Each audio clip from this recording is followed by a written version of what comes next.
ప్రభువును రక్షకుడైన యేసుక్రీస్తు వారి అతి శ్రేష్టమైన నామమునకు మహిమ కలుగును గాక. 3 నెలలు రెక్కల చోటున భద్రపరిచి 4వ నెల మొదటి ఆదివారపు ప్రభు బలారాధనలోనికి నడిపించిన మన దేవుణ్ణి మన 2 చేతులు పైకెత్తి దేవునికి స్తోత్రం చెప్దాం. హల్లెలూయా, హల్లెలూయా, హల్లెలూయా. కొద్ది నిమిషములు దేవుని వాక్యాన్ని ధ్యానం చేసుకుందాం. యోహాను సువార్త 17వ అధ్యాయము 22వ వచనాన్ని మనము చదువుకుందాము.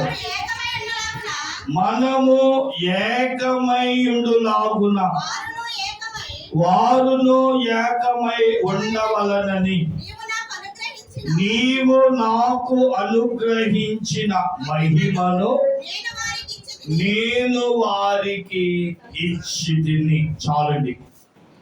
చదవబడిన వాక్యమును మనము ధ్యానము చేయగలిగిన వారమైతే, ప్రియమైన దేవుని బిడ్డలారా, యేసు క్రీస్తు ప్రభు వారి యొక్క చరిత్రను 4 లేదా 4 సువార్తికులు రాసి ఉన్నారు. మత్తయి గారు, మార్కు గారు, లూకా గారు, యోహాను గారు. యేసు క్రీస్తు ప్రభు వారి యొక్క అనగా గెత్సెమనే తోటలో నుండి లేదా పస్కా పండగ లేదా పస్కా మేడగది అనుభవంలో కేవలం మత్తయి, మార్కు, లూకా 1 అధ్యాయము కానీ లేదా 2 అధ్యాయాలు కానీ యేసయ్య పస్కా పండగ కాడి నుంచి పస్కా పశువైన ప్రభు వరకు కూడా 1-2 అధ్యాయాల వరకు పొందుపరిచారు. కానీ యోహాను భక్తుడు యోహాను సువార్త 13వ అధ్యాయము కాడి నుంచి ఆయన పస్కా బలి పశువు కనుక శిలువ యాగం వరకు, అంటే 20వ అధ్యాయం వరకు మొత్తం కేవలం ఆ 1 రాత్రి జరిగిన విషయాన్ని 7 అధ్యాయాల్లో పొందుపరిచారు. ఏంటంటే చాలా మంది యేసుక్రీస్తు ప్రభు వారి యొక్క శిలువ గురించి, ఆయన పస్కా పండగ మొదలుపెట్టిన కాడి నుంచి శిలువ మీద చచ్చిపోయేదాకా 1 అధ్యాయమో లేదా 2 అధ్యాయాలు. కానీ యోహాను భక్తుడు మట్టిగా యోహాను సువార్త 13లో మొదలెట్టాడు. పస్కా పండుగలో ఆయన రొట్టె విరిచినప్పుడు పాదశుద్ధి చేయడం మొదలు కానిచ్చి యోహాను సువార్త 20వ అధ్యాయం వరకు, అంటే 7 అధ్యాయాలు కేవలం ఆ 1 రాత్రి జరిగిన the passion of the Christ అనే సినిమా కూడా ఈ యోహాను సువార్తలోనే ఈ 7 అధ్యాయాలు తీసుకొని ఒక సినిమాగా కూడా క్రియేట్ చేశారు. సరే, 7 అధ్యాయాలు కేవలం సిలువను గురించిన విషయాన్ని మనం చూస్తాం. మనం ప్రస్తుతము సిలువ ధ్యానపు చివరి దినాల్లోనికి వచ్చేసాం. కాబట్టి యేసుక్రీస్తు ప్రభువారు ఈ 17వ అధ్యాయములోని మనం చదువుకున్న 22వ వచనములోని పాఠ్య భాగాన్ని మనం నెమరవేయగలిగితే, అక్కడ అంటున్నారు కదా ఏమని అని అంటే, మరొక్కసారి ఆ వచనాన్ని చదువుతామా? యోహాను John chapter 17 verses 22. మనము ఏకమైయుండులాగున వారును ఏకమై ఉండవలెనని నీవు నాకు అనుగ్రహించిన మహిమను నేను వారికి ఇచ్చేదని. దేవుడు అంటే ఏదో ఇస్తానంటున్నాడు. ఇస్తాను అంటే ఎవరొద్దంటాం? ఏది ఇస్తానన్నా పట్టుకెళ్తాం. ఏమంటే డబ్బులు ఇస్తానంటే వద్దన్న వాళ్ళు ఎవరు? ఇక్కడ పప్పులు ఇస్తానంటే వద్దన్న వాళ్ళు ఎవరు? ఏమైనా కూరగాయలు వంటకాలు ఇస్తానంటే, ఆశీర్వాదాలు ఇస్తానంటే వద్దన్న వాడు ఎవడు? అసలు ఏమంటే భారతదేశ ప్రజలు అంటాం, కేవలం భారత కాదు, మరి ఇండియన్స్ కున్న ఆలోచన ఏంటంటే ఉచితంగా పెనాయిలు ఇచ్చినా కూడా వద్దన్నారు. అన్ని తీసుకోవడానికి ఇష్టపడతారు. సరే, గమనించండి, ఇక్కడ దేవుడు ఒక మాట ఇస్తున్నాడు. మీకు కావాలా? ఏంటిది ప్రభువా? దేవుడు నాకు అనుగ్రహించిన మహిమను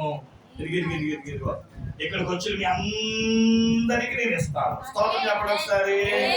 కావాలన్న వాళ్ళు చెప్తారు, చేయొద్దు దేవునికి స్తోత్రం చెప్పండి. అయితే ఎక్కడైతే దేవుడు వాగ్దానం చేశాడో ఏముంటాయంటే షరతులు వర్తిస్తాయి. అయితే ఎవరికి దేవుడు ఇస్తానంటున్నాడు? 18వ వచనం కానించి ఒకసారి చదువుదామని. 18 నుంచి 21వ వచనం వరకు చదువుదాం. నీవు నన్ను లోకమునకు పంపిన ప్రకారము నేను వారిని లోకమునకు పంపితిని. వారును సత్యమందు ప్రతిష్ఠ చేయబడినట్టు వారి కొరకైన నన్ను ప్రతిష్ఠ చేసుకొనుచున్నాను. మరియు నీవు నన్ను పంపితివని లోకము నమ్మినట్లు తండ్రి నా యందు నీవును నీ యందు నేనును ఉండులాగున వారును మన యందు ఏకమై ఉండవలెనని వారి కొరకు మాత్రమే నేను ప్రార్థించటం లేదు, వారు వాక్యము వలన నా యందు విశ్వసించు వారందరూ ఏకమై ఉండవలెనని వారి కొరకును ప్రార్థించుచున్నాను. మనము ఏకమై ఉండలాగున వారును ఏకమై ఉండాలి. ఏంటంటే నాకేం అర్థం కావట్లేదు అని అంటారా? నేను రివర్స్ కాదు. గమనించండి, ఇక్కడ యేసు క్రీస్తు ప్రభు వారు ఈ మాటలు మాట్లాడుతున్నారు. మీకు అర్థమయ్యేటట్టుగా నేను చెప్తాను. యేసు క్రీస్తు ప్రభు వారు తండ్రితో ఏమంటున్నారంటే, అయ్యా మనందరం ఒకటేగా, ఓకే. పరిశుద్ధాత్ముడా నీవు నేను ఒకటే కదా, ఓకే. నువ్వు నేను ఒకటెలాగో, నేను పరిశుద్ధాత్మ దేవుడు ఒకటెలాగో, మనం అందరం ఒకరినే అయినట్లు సంఘములో కూడా సేవకుడు సంఘము ఒకటవ్వాలి. సంఘము సేవకుడు ఎప్పుడు ఒకటవుతారో వారు ఏక మనసు కలుగుంటారు. అప్పుడు నీవు నాకిచ్చిన మహిమను నేను మీకు ఇస్తాను. దేవునికి స్తోత్రం చెప్పండి. అక్కడ అన్నాడు కదా, నేను ఎందుకు ప్రార్థిస్తున్నానంటే వాక్యం అందరి అనగా వాక్యం బోధించే సేవకుడు, వాక్యం వింటున్న విశ్వాసి ఏమవ్వాలంట? అయ్యగారికి నాకు పడదని మీరు అనకూడదంట. అదిగో పలానా ఆవిడికి పడదని సేవకుడు కూడా అనకూడదంట. మనం ఏమైపోవాలి చెప్పండి? ఒకే మాట. ఏకమైపోవడం అంటే ఏంటి? పాస్టర్ గారు ఒకలా చెప్పి విశ్వాసం ఇంకోలా చెప్పడం కాదు. పాస్టర్ గారి మాటే సంఘ మాట, సంఘ మాటే పాస్టర్ గారి మాట. మరి మనం ఏకమయ్యామా? ఒక మాట చెప్పండి. సరే, ఎక్కడ పరిశుద్ధాత్మ దేవుడి రోజు కన్నీరు పెట్టుకుంటున్నారో ఒక మాట చెప్తాను. మన అందరూ కూడా క్రమాలు చెప్పాం కదండి, చెప్పామా క్రమాలు? రైట్. మనం అందులో చదవాల్సిన పాఠం ఒక మాట మనం చదవం. ఎంతమంది దగ్గర బైబిల్ మిషన్ పాఠ పుస్తకం ఒకసారి తీసి సంఘ ఆరాధన క్రమం తీయండి. ఒకసారి అందరూ సంఘ ఆరాధన పుస్తకం తీయండి. ఉన్నాయా అసలు? ఈ పాట మన పాటల పుస్తకాలు తప్ప అన్ని పాటల పుస్తకాలు ఉంటాయి అనుకుంటా. రైట్. అక్కడ సంఘారాధన అని అంటూ దైవజనులు కొన్ని మాటలు రాశారు ఆ పైన. మనం ఎప్పుడైనా చదివారు అసలు మీరు? నేను చదువుతున్నాను, మీ దాంట్లో ఉందో లేదు చూడండి. దేవాలయములోనికి వచ్చిన వారు నిశ్శబ్దంగా మనోనిదానము కలిగి ఉండవలెను. కీర్తన సంఘము లేచి చివర చరణము పాడుచుండగా బోధకుడు లోపలికి రావలేను. ఇక్కడ 2 విషయాలు మాట్లాడారు దైవజనులు.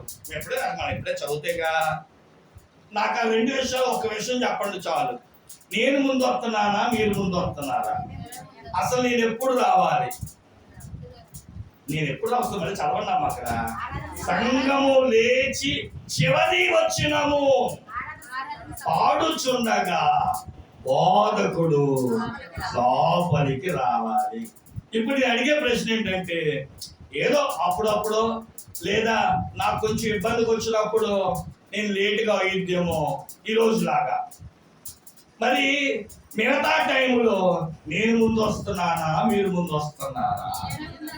అప్పుడు లెక్క ఏంటంట, సంఘం వచ్చి మందిరాన్ని ఓపెన్ చేసి ప్రార్థన స్టార్ట్ చేసి పాటలు పాడి, అయ్యగారు లాస్ట్ పాట పాడుతున్నాం, మీరు గబగబా అంగీ వేసుకొని లోపలికి రండి అని చెప్పి సగమంతా లేచి నిలబడితే అప్పుడు పాస్టర్ గారు రావాలి. కానీ ఈ పాస్టర్ గారు ఎప్పుడు వస్తున్నారంటే అందరికంటే ముందు వచ్చి ఏమంటే ఏదో కొంచెం ఊడ్చి పెడుతున్నారు కాబట్టి ఏదైతే ఏముంది నేనే పాటలు పాడుకుంటా ఉంటే మనం బాగా కష్టపడుతున్నాం కాబట్టి మీ పనుభారాలు ఎక్కువ కాబట్టి అయ్యగారు పాడుకుంటారు చివరిలో మనం వెళ్తాం అనే ఆలోచన మీకు ఉంది. ఇప్పుడు అయ్యగారు చెప్పిన మాటకి మనం అందరూ ఏకీపించావా లేదా అంటే మీరే చెప్పుకోవాలి. అయ్యగారు ముందు కంటే ఎవరు రావాలంటే ముందు అయ్యగారు వెళ్ళేదానికంటే ముందు ఎవరు వెళ్ళాలి?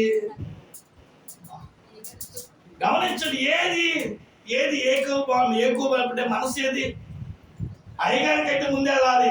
అందుకని అయ్యగారు అన్నారు ప్రార్థనకి అరగంట ముందు ఉండాలంట విశ్వాసులు, ప్రార్థన అయిపోయిన అరగంట తర్వాత వెళ్ళాలంట. మరి ఇప్పుడు చెప్పండి. గమనించండి, కారణం ఏంటంటే అండర్స్టాండింగ్ లేదంట. ఏమి లేదు, అబ్బే అయ్యగారితో సంఘముతో విశ్వాసులు అండర్స్టాండింగ్ లేదు కాబట్టి మీరేం కోల్పోతున్నారు. ఈరోజు మీరు చదివిన మాటలతో చూసుకోండి. నా దగ్గర ఉన్న మహిమను నేను ఇవ్వాలనుకుంటున్నా. సేవకుడితో సంఘం కలిస్తే ఏకీపిస్తే తండ్రి అయిన దేవుడు కుమారుడైన దేవుడితో ఏకీపించాడు. కుమారుడైన దేవుడు అలాగే యేసు పరిశుద్ధాత్మ అయిన దేవుడితో ఏకీపించాడు.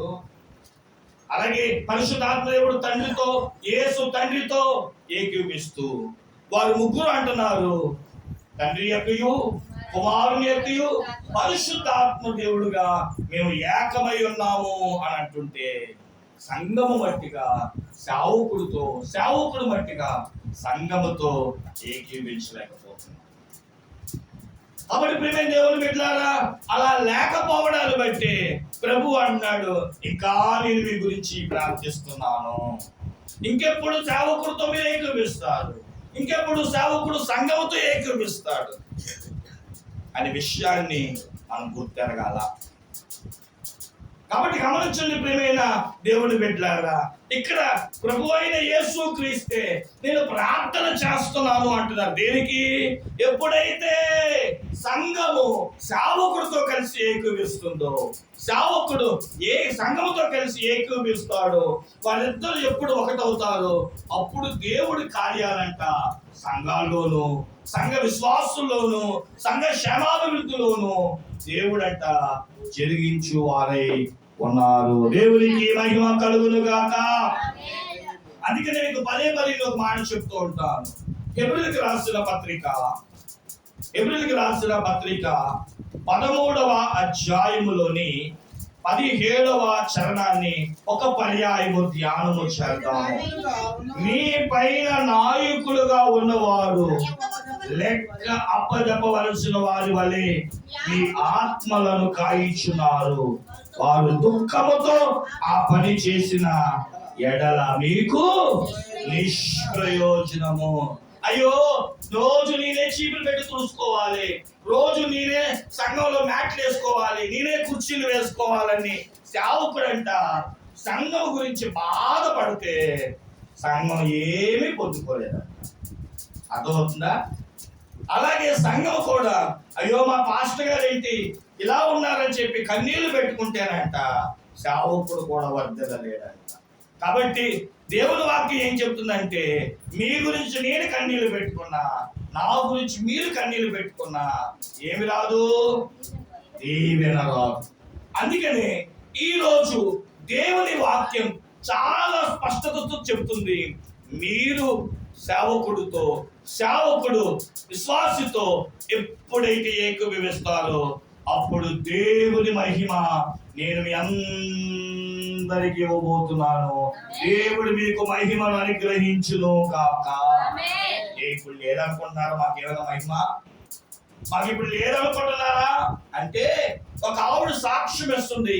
సమూయేలు మొదటి గ్రంథము 4వ అధ్యాయము, సమూయేలు మొదటి గ్రంథము 4వ అధ్యాయము చివరి 2 వచనాలు చదువుకుందాం.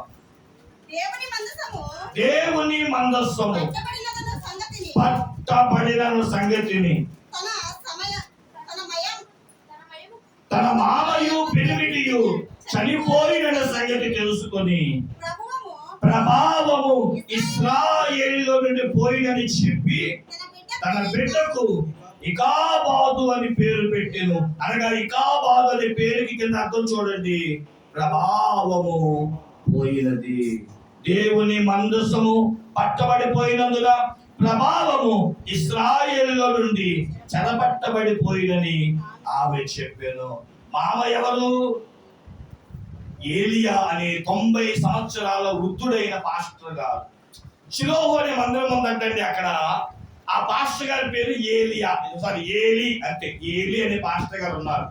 మందిరం ఏమో పాడైపోయిందంట, ఎప్పటి నుంచో ఉందంట. సరే, 90 సంవత్సరాల పాస్టర్ గారు సేవ చేస్తున్నారు. ఆయనకి ఒప్ని, ఫినెహాస్ అనే ఇద్దరు కొడుకులు ఉన్నారంట. ఈ ఇద్దరు కొడుకులు చర్చికి వచ్చిన వాళ్ళందరితో చెడ్డగా ప్రవర్తిస్తున్నారు. ఆ ప్రాంతంలో హన్నా అనే ఒక ఆవిడ విశ్వాసి తన కొడుకుని పెంచమని పాస్టర్ గారికి ఇచ్చిందంట. ఆలోచన చేయండి ప్రియమైన దేవుని బిడ్డలారా. ఇప్పుడు ఈ పాస్టర్ గారు ఆ ఇద్దరు కొడుకుల గురించి బాధపడుతున్నాడు. తన దగ్గర ఇచ్చిన విశ్వాస యొక్క కొడుకు మట్టిగా భక్తిలో ఎదుగుతున్నాడు. ఒకానొక సమయమున తన ఇద్దరు కొడుకులు చేసిన పొరపాటును బట్టి చాలాసార్లు దేవుడు దైవజనుని హెచ్చరించాడు. అయినా చేయి దాటిపోయిన సంగతి మనందరికీ తెలుసు. అయితే ఈ ఇద్దరు కొడుకులకి పెళ్లి చేశారు.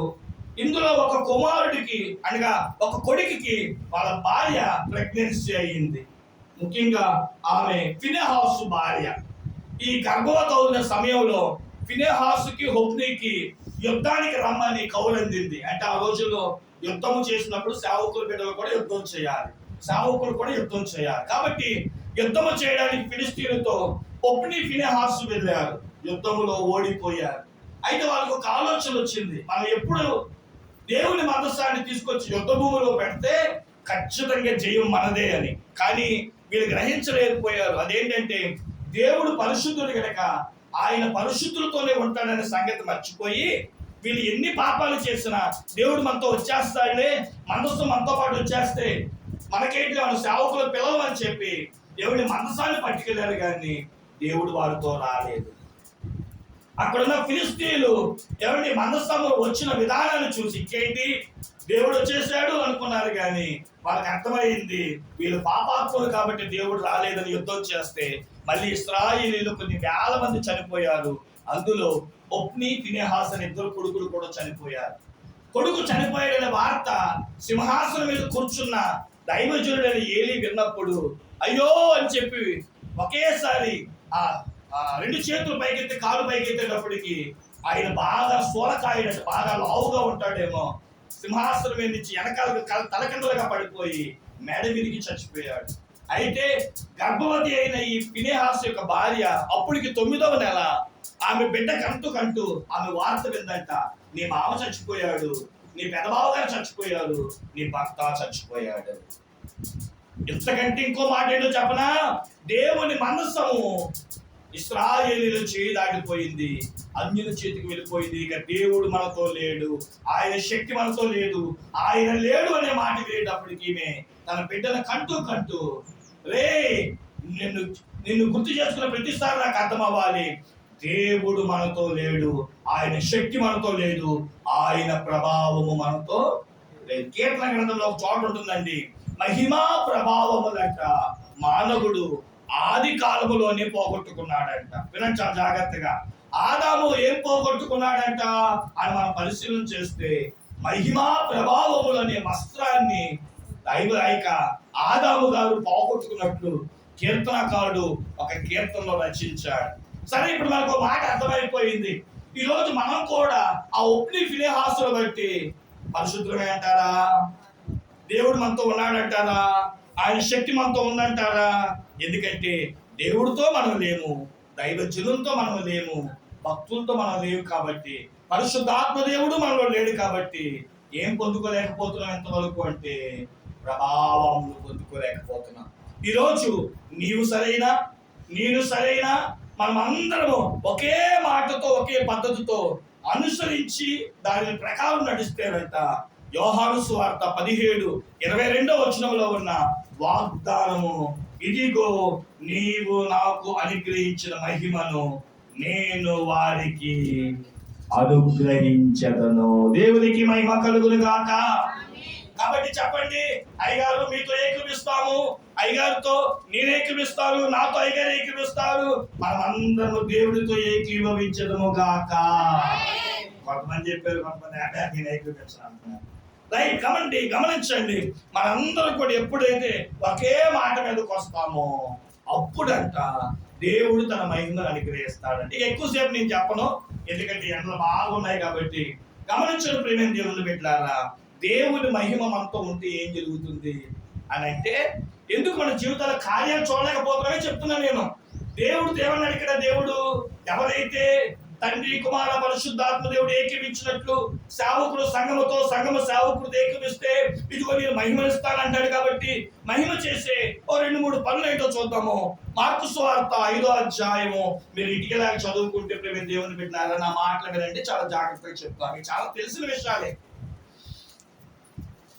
ఆమె పేరు రాయబడలా, కానీ ఆమె రోగం పేరు రాయబడింది, దాని వయస్సు పేరు రాయబడింది. చెప్తాను వినండి చాలా జాగ్రత్తగా.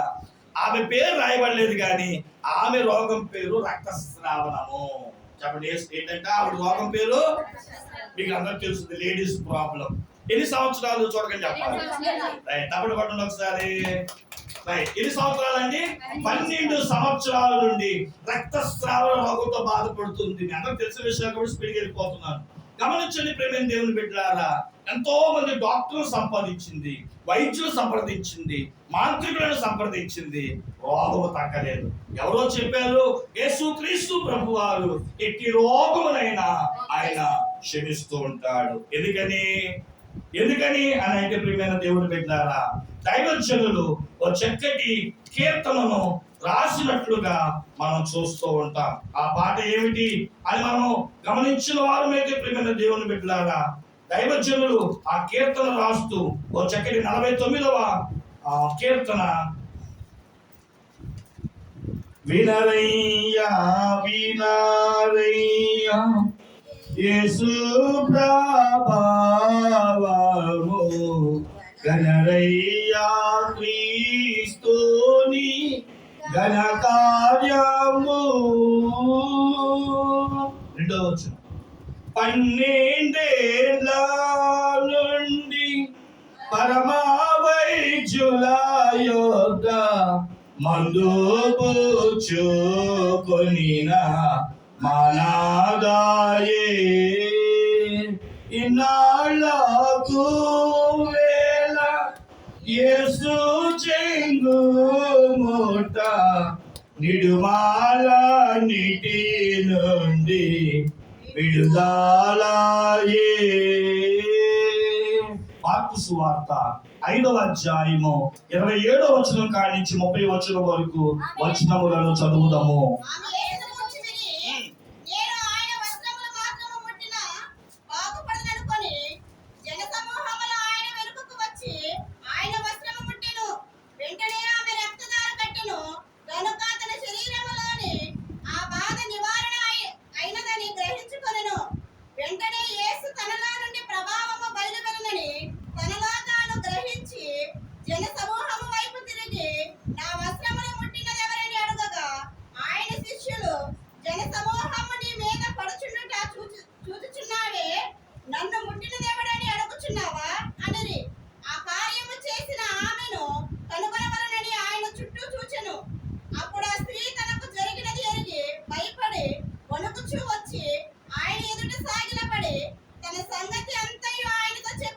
దేవునికి మహిమ కలుగును గాక.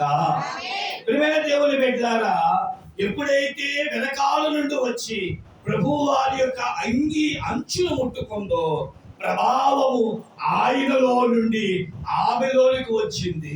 ఒక వ్యక్తి జీవితంలోనికి దేవుని ప్రభావము శక్తి వస్తేనంట ఎట్టి రోగము నుండైనా స్వస్థత, విడుదల, విమోచన కలుగును గాక.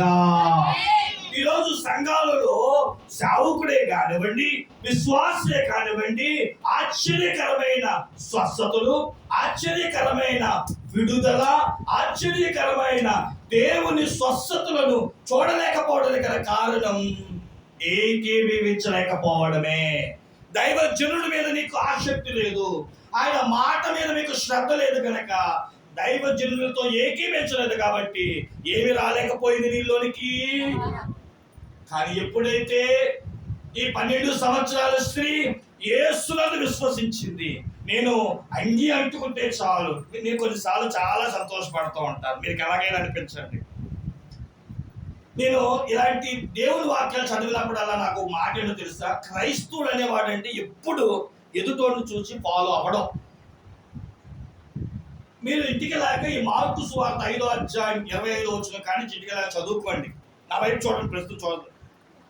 ఎవరైనా ఆమెను యేసు దగ్గరికి వెళ్ళమన్నారా, అంగి ముట్టుకోమన్నారా? ఎవరు అంగి ముట్టుకోమని చెప్పలా.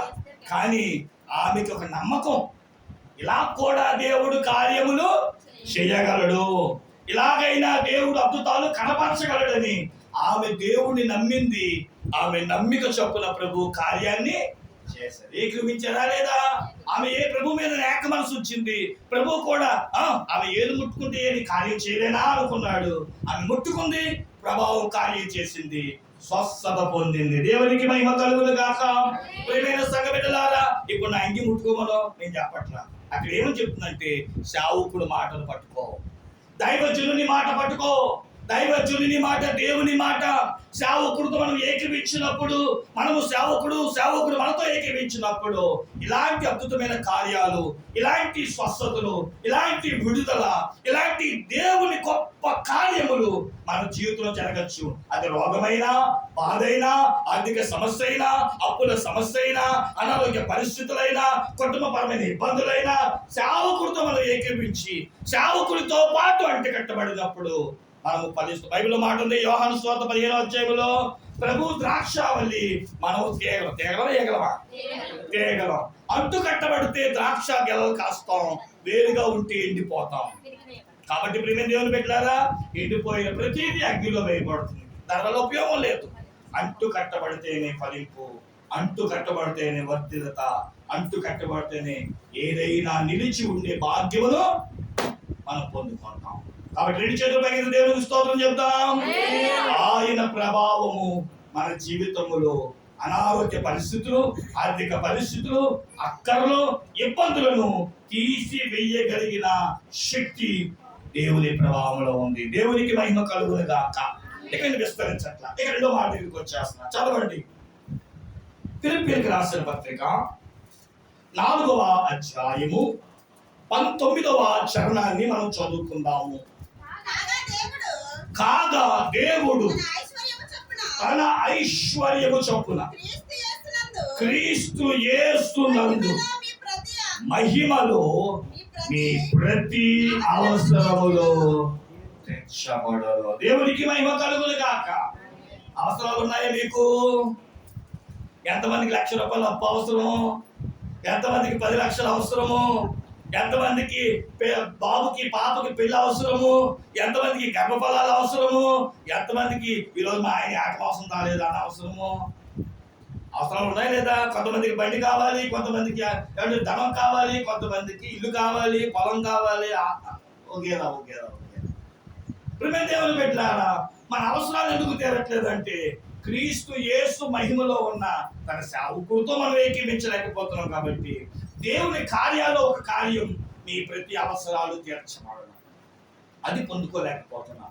ఆయన మహిమ చేసి 2వ పని ఏంటో తెలుసా? కేవలం స్వస్థించి కూర్చోబెట్టేది కాదు, నీ ఆర్థిక, ఆధ్యాత్మిక, మానసిక ప్రతి రుగ్మతలో నుండి ఆయన మన అవసరములన్నిటినీ, ప్రతి కొదువులను, అక్కర్లను, ఆర్థిక పరిస్థితులను నీకు ఏ సమయమున ఎటువంటి సహాయం చేత అందించాలో ఆయన క్రీస్తు యేసు మహిమలో నీ ప్రతి అవసరాలు తీర్చబడును గాక. ఎప్పుడు? సేవకులతో ఏకీవించి, సేవకుడు సంఘముతో ఏకీవించే మనసు వచ్చినప్పుడు ఖచ్చితంగా స్వస్థతలు చూస్తారు. 2వది దేవుడి కార్యాలను చూస్తారు. ఇక 3వ మాట చెప్పి ముగించేస్తారు. యోధా పత్రిక 24వ వచనం.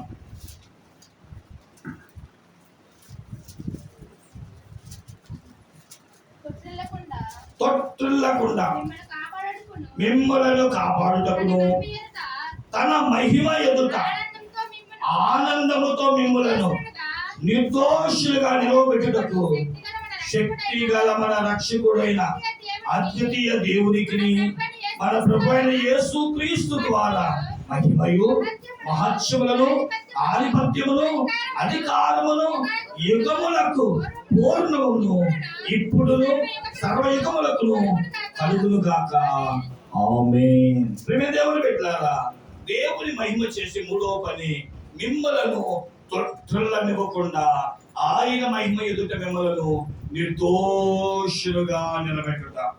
భూమి మీద సేవకుడితో ఉన్నప్పుడు పాపములో పడము, భూమి మీద సేవకుడితో ఏకీవించినప్పుడు దేవుని రాజ్యములో ఆయన ఎదుట నిర్దోషులుగా మనం మార్చబడతాం. దేవునికి మహిమ చెల్లిద్దాము.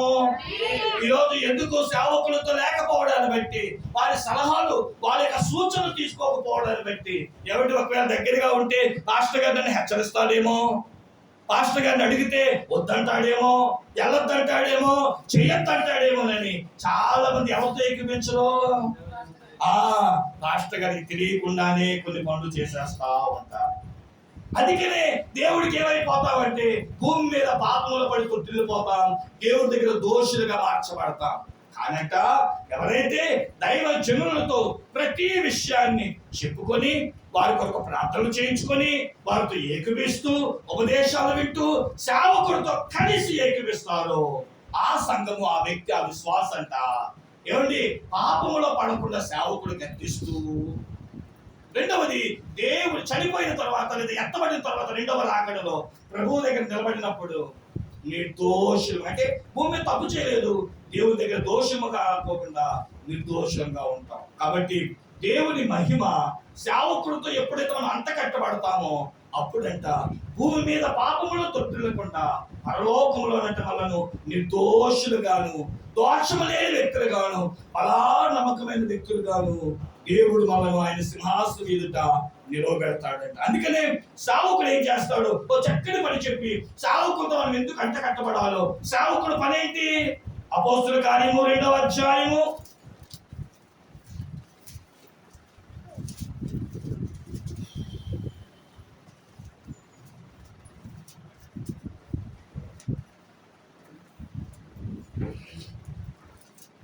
42వ వచనం. అపోస్తులు అంటే పంపబడ్డవాడు, పిలువబడ్డవాడు, సేవకుడు. ఓకేనా? ఇక్కడ మీరు అపోస్తులు పక్కన పెట్టి మీరు సేవకులతోనూ అని పెట్టుకోండి. మీరు ఉదాహరణ కానీ తీయకూడదు, మనం ఏది చెప్పకూడదు, కానీ మీకు అర్థం అవ్వాలంటే అపోస్తులు అంటే సేవకులు, పిలువబడ్డవారు. ఓకే. బోధయందును, సహవాసం ఎందును, రొట్టె విరిచి ఎందును, ప్రార్థన చేయడం ఎందును. చూడండి, పరిశుద్ధ ఆత్మ పూర్ణులైన పేతురు మాట చెప్తున్నారు.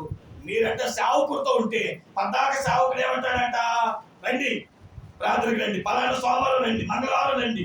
అమ్మో, ఈ మాస్టర్ గారికి ఏం పని లేదు, మనం ఎందుకు అనుకుంటాం. కాబట్టి సేవకుడు పని ఏంటి? ఎందుకు సేవకుడితో కలవాలంటే ఇక్కడ సేవకుడు అంట 1 బోధలోను, 2 సహవాసంలోను, 3 రొట్టె విరిచిలోను, 4 ప్రార్థన చేయడం అందులోను ఎప్పుడు ఎడతెగకుంటాడు. కాబట్టి ఆయనతో ఉంటేనంట మనం కూడా ఏమవుతుంది చెప్పండి, బోధలో నిలబడతాం, సేవలో నిలబడతాం, సహవాసంలో నిలబడతాం, బల్లారాటంలో నిలబడతాం, అలాగే ప్రార్థనలో నిలబడతాం, దేవుని దగ్గర నిర్దోషమై ఉంటాం. దేవునికి మహిమ కలుగును గాక. అందుకే నీకు నాకు మన ప్రధాన యాజకుడు సేవకుడు యేసుక్రీస్తు కల్వరి శిలువలో మరణించండి. ఆయన ఈరోజు అంటున్నాడు, మీరు ఏకీవించండి, మీరు ఏకీవిస్తే నా మహిమను నీకిస్తా. అందుకే కల్వరి శిలువలో ప్రాణం పెట్టండి. ఇకనైనా ప్రభుతో ఏకీవించే మనసు దేవుడు మనందరికీ అనుగ్రహించును గాక. తల వంచని ప్రార్థన చేస్తూ